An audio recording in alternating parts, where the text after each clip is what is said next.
Halo semuanya, kami dari kelompok 3 akan melakukan analisis teks kebahasaan, yaitu kata dari video kelompok 1 yang telah melakukan observasi tempat.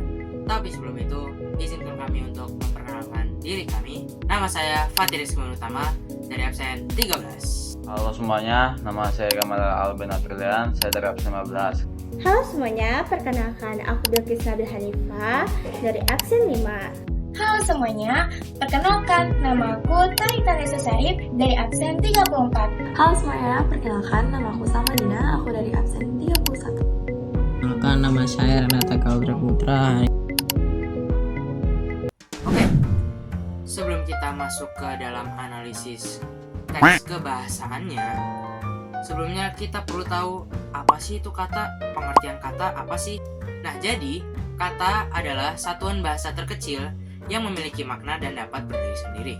Kata menjadi unsur penting untuk membentuk frasa, klausa, dan kalimat, serta menyampaikan ide, perasaan, dan informasi. Lalu fungsi kata dalam kalimat. Nah, dalam sebuah kalimat, kata dapat berfungsi sebagai subjek, sebagai predikat, objek, maupun keterangan. Subjek adalah pelaku atau pokok yang dibicarakan, sedangkan predikat menyatakan apa yang dilakukan atau dialami oleh subjek. Objek berfungsi sebagai sasaran atau pihak yang dikenai tindakan predikat, dan keterangan berperan sebagai penjelas tambahan, misalnya mengenai waktu, tempat, atau cara. Selanjutnya ke jenis-jenis kata dalam kalimat. Jenis kata dalam bahasa Indonesia cukup beragam. Nomina atau kata benda digunakan untuk menamai orang, benda, maupun konsep, seperti buku atau contoh cinta. Kata sandang berfungsi sebagai penanda martabat, contohnya si, sang, atau para. Verba atau kata kerja dipakai untuk menyatakan tindakan, misalnya makan, tidur, ataupun yang lain. Selain itu, ada kata seru yang dipakai untuk mengungkapkan emosi, seperti astaga atau asik. Pronomina atau kata ganti digunakan untuk menggantikan nomina seperti aku atau kamu. Numeralia atau kata bilangan menunjukkan jumlah, misalnya selembar atau 2. Ada juga adverbia atau kata keterangan yang memberi tambahan penjelasan tentang waktu, tempat, atau cara.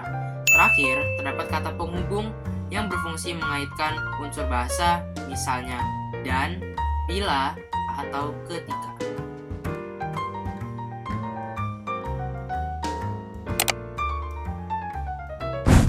Pemilihan kata dalam dialog naskah jelajah budaya kita itu sangat variatif dan menyelesaikan tujuan dari komunikasi. Ada 2 tujuan utama, yaitu memberikan informasi sejarah dan budaya serta menciptakan keterlibatan emosional dengan audiens. Contoh pemilihan kata informatif yaitu, museum ini awalnya bukan dibangun sebagai museum loh. Dulunya gedung ini adalah gedung pengadilan Raad Vaat Justice di zaman kolonial Belanda. Kalimat ini menggunakan kata-kata baku dan historis untuk memberikan pengetahuan yang jelas. Nah, ini ada juga nih contoh pemilihan kata komunikatif yang populer.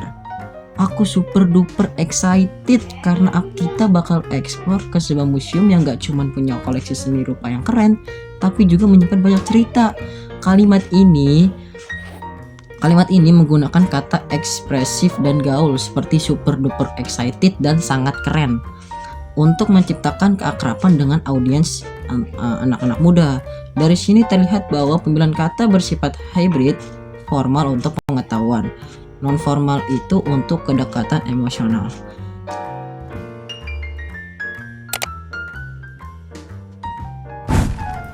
Dialog banyak menggabungkan kata-kata denotatif atau makna lugas dan konotatif atau makna kiasan untuk memperkaya sebuah penyampaian pesan.